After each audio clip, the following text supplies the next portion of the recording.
Hello, hello. Welcome to the practice. I am so excited to introduce someone and get to talking with a fellow artist, and I know that you're going to enjoy it. His name is James O'Boyle. James and I met on Substack. He has a Substack called The Doodler, where he shares his sketches and his drawings.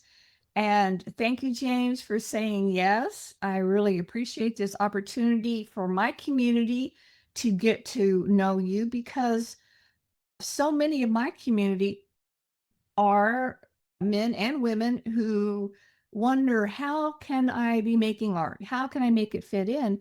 And you are someone who is who most of us who works full time and still makes art. So, what is your secret? Hi, Lynn. Thanks for having me. You're Well, I think my secret is that you have to fit the art in to whatever time you have. So for me, like sometimes I have 5, 10 minutes here and there, and I basically don't get in my own way. And my sketchbook's always on the table, and I'm okay with just getting that sketch in and not worrying about it being perfect. And yeah, I just enjoy the process of sketching. And I've learned to, like, just squeeze it into those little pockets of time. Sometimes I'll even do a sketch, like, while I'm in the middle of cooking dinner, or I'll sketch my breakfast before it gets cold, stuff like that. I heard you say that I just don't get in my own way. How do you do that? Yeah, I think you have to adjust your expectations to match the time that you actually have and the supplies you have, the skills you have. So, for instance, like, if I was working full time, but I was like an oil painter and I needed to drive to 2 hours away to get to a meadow at sunrise to set up my oil paints, I would never make art. But I know that I'm fairly busy. I'm not totally busy. It could be busier. I don't have kids. So my wife and I have a dog. I'm still getting home, cooking dinner, taking a shower, eating, going to bed. There's not much time. I just have to make sure that my sketchbook is on the table, my pen is next to my sketchbook, and I basically have practice because I do this a lot. Like, I can just grab my teacup or my bowl of oatmeal in the morning or look in the mirror and draw a self-portrait and just use those 5, 10 minutes, and I know that that adds up over time. Mhm. So, not every sketch is gonna be a masterpiece, but I'm able to do it. I'm able to put in the work. I love that. It really describes a workable practice, which is, I think that's what I hear you describing. I love, love, love your name, the Doodler. And I love it because it is unpretentious. Where'd you get that name? Yeah, I don't know. I think it's short and sweet. I think I was just looking for something to describe myself that wasn't pretentious. Mhm. Yeah, maybe, yeah, sketcher, artist. I was just like, let's just go with doodler. It's not exactly what I do. When I think of doodling, I think of like being on a phone call and like jotting with a ballpoint pen on a legal pad. So Mhm. it's not like exact, but I do think that I like to make art that's a bit looser and a bit not serious. So I think it fits. I now have a new definition of doodling because of you. What I see is the looseness, the playfulness, the fun in it, and you're just doing it. I would say you're doing doodles, but they're really sketches. You bring the do in doodles, okay? That's what you do. I guess that's what I'm trying to say.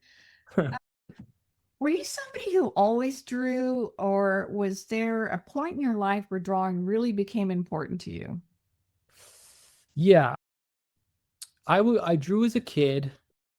I did a lot of little comic book hero drawings as a kid, and I did some drawing in my journals when I was a little bit older. But as like a serious practice, I didn't start really until 2021 in the during the pandemic. I took a course online through my local library. It was a pencil drawing 101. And so I started with this course and we were drawing with graphite. And that is it's so far removed from what I do now. Pencil drawing, if anybody's starting out, is one of the hardest things you can do. And it was through that course that I kinda we did one lesson on blind contour drawing in that course, where I was actually drawing a I drew a teapot, and it was one of my favorite drawings from the course, and that really surprised me because it only took 10 seconds. But I looked at it and I was like, "Oh, you know what? I had a lot of fun doing that drawing, and I wasn't worried about this teapot looking exactly like it does in reality." And you can see from the drawing that I had fun. And so I realized maybe these drawings don't have to be photorealistic. Maybe that's a wrong goal for me. And so from there, I got into mixed media and then ink and just progressed from there and eventually started working in the way that I do now. And the way you work right now, it feels so loose, quick, and very alive, is what's Thank you. very alive. And you mentioned that there was a turning point with the teapot. Did you always work that way, or did you have to learn to loosen up, or did it come naturally? I think I learned it through practice. I think just getting more comfortable with my tools really, and also adjusting my idea of what a successful drawing is. Because I know in the beginning when I first started, I was really trying to get a accurate representation of reality, whether it was a landscape or a still life or self-portrait or a portrait or whatever. And if my drawing didn't look like what I was drawing, I would think, "Ah, that's no good." But as I kept going, I realized that part of it is having fun. There's a confidence that comes with not trying so hard to be successful in that way. And I think just gradually my drawing started getting quicker. And as I became more happy with the work, when it didn't really match up with reality, when it was a little bit wacky and a little bit wonky, I realized, oh, I don't have to spend an hour trying to get this just right. I can just do some scribbles, look at my subject mostly and quick ink lines and let it be like whatever comes out of me in that moment is going to be fine. And the point of it is to do it, not necessarily that the result looks perfect. So I think focusing more on just enjoying the process of drawing helps a lot. And that I think that's what confidence is a little bit, where you don't really care necessarily how it turns out. You're just doing it and whatever happens. That is so important. I'm gonna keep going with the do and doodle because you do it, and that. But I also want to know, what do you consider a successful piece? That's a good question. And the point of it is to do it, not necessarily that the result looks perfect. So I think focusing more on just enjoying the process of drawing helps a lot. And that I think that's what confidence is a little bit, where you don't really care necessarily how it turns out. And maybe in the moment I think, oh, this was a flop or I didn't get that right or it was stiff or I wasn't loosened up enough or whatever. But usually there's something, whether it's like, oh, I'm trying a new combination of media or whether I'm trying a new technique. I remember when I first started trying to do watercolor first and then ink on top, I didn't really understand. You're just playing around with something. And so you don't know really how it works. Even if the drawing's not good or you don't like it in the moment, it's a success in that the next one you do is going to be better. So that's something that I believe in because now having drawn for maybe, yeah, I guess 5 years now, when I look back at my old sketchbooks, there are drawings that in the back in the day I would have been like so thrilled with. And now if I made that drawing, I'd be like, "It- who made this? I don't even recognize this person. Mhm. But just from basically just practice over time, you get better. And I think every drawing is a success because of that, because you're going to get better no matter what. Yeah, you whether you're learning your materials or capturing that moment in life or playing, having fun, bringing joy, you're right. They are all successes, but I don't think everyone sees it that way. So your mindset about it is fantastic. James, fantastic. Have to ask because so many of my community, and I don't know about yours, we love our art supplies, right? And sometimes spend time buying supplies rather than using the supplies. And I've Yeah. heard you say that the supplies that you use, you first try to figure out how they're going to work together or how they work. What has been the progression of your tools from the beginning, say you said 5 years ago, and the tools that you use today? Yeah. I guess I definitely tried out a lot of things and I definitely started out being into like the pencil. But as I loosened up and got a little bit more confident, I started being able to draw with ink more. And I think I started using fine liners. But the thing about the fine liner is it's a really scratchy tool that produces a very even line and it kind of I don't know. I find that sketching with a fine liner just takes more time. So I started using thicker pens that allowed me to work quicker. And eventually, this is the pen that I use now. It's the Sailor Demand and Fude pen. And it's just like a juicy fountain pen that produces a variable line. And that just makes it really easy to work quickly. And also, it kind of makes a mess for you a little bit, like so that your drawing will have a naturally loose look. So yeah, like throughout the years, I've gone through many different fountain pens. Actually, today I just was going through my supplies. My wife and I were kind of like tidying up, and I found 7 or 8 fountain pens that were just dried up because I never used them. Well, I thought, let me Well, clean I'm these not and the then only one, or we're not the only ones that buy supplies, and maybe yeah, we don't. yeah. Like kind of a good and bad thing about this pen at least is if I don't use this thing in 2 days or 3 days, it'll dry up. Oh, So okay. yeah, it's kind of like it's a blessing and a curse because it demands your attention. If you don't use me, I'm gonna dry up. This is typically like the only pen that I use these days for drawing, unless I don't know, just trying something out for a once off or whatever. But I honestly like having just like one main tool that I use because then I don't have to think. I don't have to like Mhm. flip through my supplies or think about what I could possibly use. It's just like just grab the thing that's there and So just there's make some the drawing. constraint. Now, do you still use watercolor? Because I know that your Yeah. image. Okay. So how do you use watercolor with your sailor?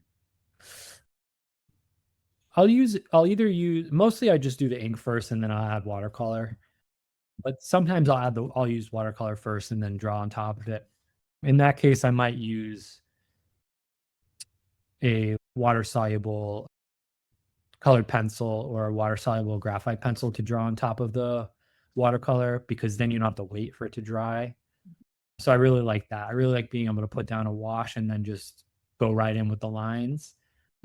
And it'll bleed a little bit and get a little funny, but that always has a nice energy to it, I think. So that's cool, and yeah, but typically just yeah, ink and watercolor is like my mainstay, and I tend to let the watercolor do its thing in one layer. I'm not like a person who will let the paint dry and do a lot of different glazes and layers to add. I add my darks into my wet paint rather Mhm. than letting it dry and painting on top, which I used to do, but I just found I just start fiddling too much. Yeah, Um, overlooked it, yeah. I overwork things really easily once I if I give myself enough time, yeah, I'll overwork I'll it. I'll just ruin something just because I'm too, "Oh, that's not quite right," and then eventually it's just like, Oh. yeah, would have been better if I only spent 2 minutes on it." Oh, so I have a question though. I think that do you think what I hear is consistency, James, and I love that the sailor is on you to be Yeah, consistent. You know that you've got 48 hours to get back to be yeah. consistent. I love that. So do you think consistency has changed your art more than trying to improve your technique? Oh, absolutely. Yeah, 100%. That's the main thing in art and anything else, honestly. Practice is the most important thing. If anybody listening wants to get better at art, whether it's pencil, painting, sketching, colored pencils, whatever, practice is the number one thing. Just show up. And it doesn't have to be every, you don't have to give yourself the pressure of like, oh, I need to do this every Mhm. day or, but just know that every time you pick up your pen and do a sketch, you're getting better. You're getting more familiar with your materials and you're putting in the work. And like, that's the only way to get better. Yeah. I would agree, and you're right. If the sailor dries up, they're not expensive. You could always get another one Yeah, that's true. you've taken a week off. I know they're Yep. not a lot of money, but I am curious as so many of my community, and I don't know about yours, takes endless technique classes, online courses that they don't finish, that they start. There's a lot of buying and taking courses. I'm a mindset coach, so I have opinion. I know what there's a mindset that goes with it, but I'm curious as to why you think that is versus just putting your thoughts and your feelings and your energy into that consistent practice. Why do you think that's going on? The course buying a course is like instant gratification. If you buy a course, you're like, "Oh, okay, I bought this course." It's the same as going out and buying a new pen or a new paint set or whatever. It's only valuable in so much as it makes you make art more. The course, its only value literally is whether or not you use it to make more art, which you can do without the course. I think it's cool. I don't take a lot of courses myself. Like when I do, I'm mostly focused on, oh, what can this person, I mostly want to know exactly what a person does to make the art look like it does. Like, for instance, I took a course with Liz Steele not too long ago, and it was about travel sketching. And because I've seen on her Instagram a lot of, she'll do these posts that are like colored watercolor pencil, ink, and watercolor, and they look amazing. And I wanted to know specifically how does she get that look in her paint? What order does she do things? I want to see it happen. And so that course was valuable to me in that I could see her technique and I could take that technique and use it. Um, Into yours, yeah. So what I hear you and saying is you approach your courses with how can I take their technique and yeah. bring it into my art versus that instant gratification of somehow this course is going to make me make more art. Yeah, exactly. If I were to just watch the video, buy the course, watch the videos, and do nothing, the course would have zero value. Maybe I would have like spent the money to, it's basically like buying a Netflix subscription or something. You have something to watch. But other than that, if it doesn't make you make more art, there's no value. So yeah, like for instance, with that course, like what I learned made me I started practicing more with watercolor pencils. And now like I'm more confident using watercolor pencils because I've practiced a little bit. So now I know how I like to use them. Watercolor pencils are they're a tool that I bought a long time ago and never really used because I couldn't figure out like it just felt too finicky and fussy and like the stuff I was doing with them, I didn't really I don't know, I didn't really enjoy the process, but I learned how to integrate them into my own sketching in a way that makes sense to me. So like Mhm. there's value in that. If you can take something that makes you that opens up like a new avenue to you, that's great, but you have to make more art. You have to do it. That's the main goal is to practice more basically. You're making me think that then the online course becomes more of a collaboration than you being an outside observer or Yeah. hoping through osmosis that it'll just happen. I mean, I've done that, and I'm not saying that anyone Yeah. else has done that, but I've done that, and I do for in-person classes, I do like the connection in the community. I've done both. Do you ever do in-person courses or classes? I actually if there were more that were offered, I would probably do them more because yeah, I just like being able to go out and meet people Mhm. and draw with other people. I think that's really valuable to Mhm. meet people in your community. I've done a couple around here. My schedule's a little weird, so it doesn't always allow for it, but whenever I can, if there's an in-person course that makes sense to me, like that uses materials that I have and use or want to use, then yeah, I enjoy that for sure. And what in-person course would make sense to you? I've done some ink and watercolor Mhm. courses. There was a little while back. At this point, if there was like an ink and watercolor course, I might not take it unless it wasn't super beginner focused. Because a lot of courses will just be like introducing you to materials, basic techniques. If you're like absolute beginner, that can be a really good idea. I think at least from my own experience, you get caught in this intermediate stage of art Mhm. making Yeah. where you kind of already know that stuff. You don't need another book. If you buy a book on art, you can skip the first half of it that tells Mhm. you what pens to buy and what paper to buy because you already know probably what you like. So it's a little tricky balancing that because you want to get out there and meet people and make art with people, but you don't need the beginner stuff anymore. So that's a little tricky. So I'm also kind of this is kind of weird, but I would go out with the urban sketchers more often, but I'm actually in between two chapters of urban sketchers. There's one in Albany, New York, which is an hour away, and there's one in Brattleboro, Vermont, which is an hour in the other direction. I've been out with the Albany urban sketchers a couple times, and I think that's really cool because that's it's not really a course. You're just out, Yeah. sharing in art with other people. So that's cool. But yeah, I don't know, it doesn't always line up.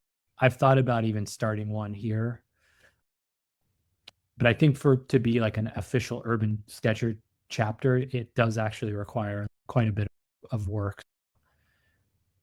You Yeah. need like Do you teach courses or have you considered that doing some online classes yourself? I don't, but I have considered it. And some of what I do on Substack is these little demos. It's kind of Mhm. just what I have time for right now, I think. So sometimes, like if I'm experimenting with a new technique or doing a new, I've invented a couple challenges recently. There was like a 10-minute drawing challenge where I was trying to get people to draw these specific prompts in 10 minutes, set a timer, and trying to show people basically that if you have 10 minutes, you can do a drawing and you don't need an hour and you don't need to overthink it. You can just do it. And so I would, it's not exactly a class, but say like my wife is out walking our dog at the end of the night and I know I have like 20 minutes by myself in the house. I'll set up my camera and film it and just do a drawing. And I've done a bunch of that for my Substack. So people can see like how I don't know, I like showing people how the drawings happen. I think it's good for people to see because posting an end result, it looks cool, but I think it's nice to see what somebody's actually doing. Even just like how their hands moving, what order they're doing things in. It can be nice to see. Yeah, the result or the final destination is always great. When I think of Instagram, it is nice to see beautiful things, but it's in that process and watching somebody else's process that the muscle is built. Yeah. And I personally enjoy the process rather than the result. Yeah, I think it kind of demystifies things a little bit for people where you can see that there's no magic wand that I'm waving or I'm not doing anything special. Basically, you can do the same thing. It's just it won't look like mine, it's going to look like yours, but it's you can do it. Like we have a hand, both of us have a hand and a pen and a piece of And a paper. So brain and and a an brain, eye. yeah, and 10 Absolutely. minutes. I do enjoy art retreats and being in that kind of community because I work from home. So it's nice to get out and do that. And I Yeah. do see artists making what it looks like the teachers. It doesn't look like theirs. And, Yeah. and so many artists are though searching for their style. Yeah. And did you consciously develop yours or did it emerge because you kept drawing? Yeah, I think the style finds you more than you finding the style. I think I like to use the analogy of a style, artistic styles like your handwriting, where it develops with practice and you can consciously do things to change it a little bit. You can make your G's with a little little circle at the bottom and a circle on top, or you can extend things or lower things, but it's going to look like your handwriting no matter what. You can't take that away. So I think you already have a style, and the way that style expresses itself is through you practicing art essentially. The more you get confident and comfortable with your tools and the more practice you have in art, your style will emerge. And you can steer it a little bit through using different tools, using different techniques. But I don't think you can actually ever find your style. You already have your style. It's just about putting it to use. I know I tell my clients, I said, it's like a little chicken nugget that's inside of you. It's always been there from the Yeah.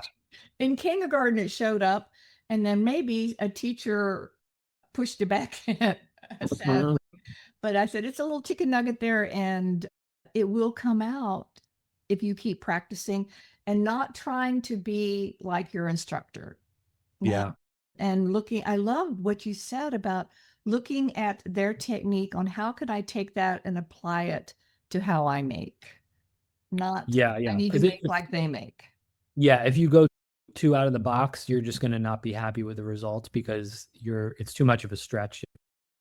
You have to integrate that stuff into what you already do, and then it'll be more of a seamless thing for you, I think. Tell me a time when you went too out of the box. What was that like for you? Or what I think happened to you? I think after my that pencil drawing course that I took, the Mhm. progression that I made from there was to another course that was through the library just because I was like, okay, what do I do next? I'll do this mixed media course. That was like that was too out of the box for me because that was crazy. That was like a buying materials rabbit You do know hole. I'm a mixed media artist, right? And you do have to Yeah, be a little crazy to do yeah, it. yeah, You yeah. do. Yeah, I just wasn't ready for it because I think if I were to do that now, it would make more sense to me. But like Mhm. as a beginner, getting into this like mixed media world of like just everything, like every material known to man is possible to put on your paper. We pick up trash Um, off the street and put it in paintings. yeah, like Yeah. most, yeah, seriously, like collage, acrylic, Yeah. different glues, like all the different matte medium, different kinds of Mod Podge. Like I was Mhm. create like I have so many art materials from that one course that I will never use because I just was so overwhelmed. And like it actually was a good experience because it introduced me to a lot of different things. And something Um, about you and what you like and how what's you that? want to. It also, I think, showed you something about yourself and the constraint and what you Oh yeah. need in your work. Yeah, exactly. Like I work better with constraints for sure. Yeah. Like just one pen and a set of watercolors or whatever. Yeah, actually, so I'm gonna go on this hike soon, this backpacking trip, the Mhm. Northwell Placid Trail in the Adirondacks of New York. And it's just not practical for me to bring like my normal sketching tools with me. Like bringing a fountain pen backpacking is not a good idea. Watercolors I could do. It's a little heavy and a little messy, but like I wanna bring things that I'll actually use basically because I'm not gonna have a lot of time. I'm gonna be hiking like 15 miles a day, doing camp chores, I'll be tired. So I decided to really constrain myself with what I bring, and so I'm bringing like a really small 5 by 5 sketchbook, and I'm bringing a single pen, I'm bringing like this Uniball pen because I know Mhm. it's not gonna leak, it's not gonna give me any problems. And I'll probably bring 2 just in case I run out of ink. And then I'm just gonna bring a single marker, like a single Tombow brown marker for like Mhm. midtones. And so that's a way that I'm constraining myself so that I don't get overwhelmed because I know I'm gonna have a lot going on. And Mhm. at the end of the day or when I take a break or whenever I have time to sketch, like if I know like I can only use this one pen and this one marker, I'm gonna be more apt, I think, to actually Absolutely. Yeah. actually sketch, because if I had my watercolors and my fountain pen, and I'd be like then I have to think about things drying, I can't close my sketchbook until it Where are you gonna get the dries. water, the brush? Yeah, it's a lot Yeah, of. exactly. Mhm. Carrying more stuff, and then I'm gonna expect it to look different, whereas now I'm bringing tools that I don't normally use, so I kinda have no expectations for what the art's even gonna look like. I've practiced with them a little bit, but once I'm out in the woods, like, I don't even know what I'm gonna be interested in drawing. Like, what am I even gonna wanna draw? Like, am I gonna wanna draw whole forest scenes in this little 5 by 5? Probably not. Like, I'm probably gonna wanna draw my spoon or something or, like, Or my somebody's shoe or their yeah, my shoe or broken. my headlamp. Yeah. Or, yeah, something really basic. So, I don't know. Mhm. I think people will be surprised what I actually post at the end of it because So tell I don't us think about it's that because I want to follow. So this is a big trip. This is a oh, yeah, 9-day trip, and you're going 9 to days. take us with you. So how Yeah. can we follow you? How can we see where are you going to post as you go or when you come back? Where will it? I'll p most of the post is probably gonna be when I get back. The hike I'm doing, the Northville Placid Trail is pretty remote, so I'm only gonna have cell service, I anticipate 2 times in the 9 days, like, there's a couple towns that I'm gonna pass through, but other than that, I'm probably not gonna have cell service, I'm just gonna be out there contacting my wife with a Garmin satellite thing, Mhm. letting her know that I'm okay and stuff, but, so I might post a little bit once I get to town, and so you might see maybe some Instagram reels of me hiking, some photos from the hike and stuff. And then, yeah, I may try to take some videos of some sketches and put them on Substack. But definitely, if not during my hike, then afterwards, definitely on my Substack, I'm going to do a whole rundown of what I did, all the art that I made, and hopefully I'll have some videos. Instagram, you'll see more of the hiking footage and photos. And then I'm going to blog for this online publication called The Trek, which I might do at least might do one post or two while I'm on the trail, but I think practically speaking, I'll probably post that stuff afterwards and take notes while I'm hiking and then write it up afterwards. So if people are interested in following the hiking side of it, you could find the link for the trek on my Substack. My Instagram link is also on my Substack. So it's all through that. Yeah, and I'll put it in the show notes also. And I Okay. cannot believe that we were coming to the end of our talk. Oh, I well, crazy. Could you just tell us what your Instagram is? Yeah, Instagram is at it's my name, James John O'Boyle. It's JamesJohnoBoyle. And that's also my Substack, jamesjohnoboyle.substack.com. And you could also search the Doodler and Yeah. it would come up there. And I have one question that I think is that I've just been dying to ask. And is that, do you think calling yourself a doodler has protected some of the joy? Because there's such joy in your art. Do you think calling yourself that has protected the joy of making art? Yeah, for sure. Yeah. Because I think for me making art, it's been all about lowering my expectations and lowering my sort of barrier to entry for making art because I don't expect too much out of it. I don't expect every drawing to be a masterpiece, every sketch to be a masterpiece. I'm more focused on the practice of just sketching whenever I have the time and finding the time to do it and kind of just trusting that like that's the most important thing, not the quote unquote results of any specific sketch. So yeah, I think calling the Substack the Doodler kind of just maybe it lowers everybody's expectation, which is kind of nice. No one's Made me expecting smile. it. It absolutely Yeah. made me smile, and I couldn't wait to see what you did. Well, And thanks. it's your work is stunning, and it's far more than a doodle on a pad while I'm on A the legal telephone. pad. Yeah, a legal pad while I'm on the phone. So, Yeah.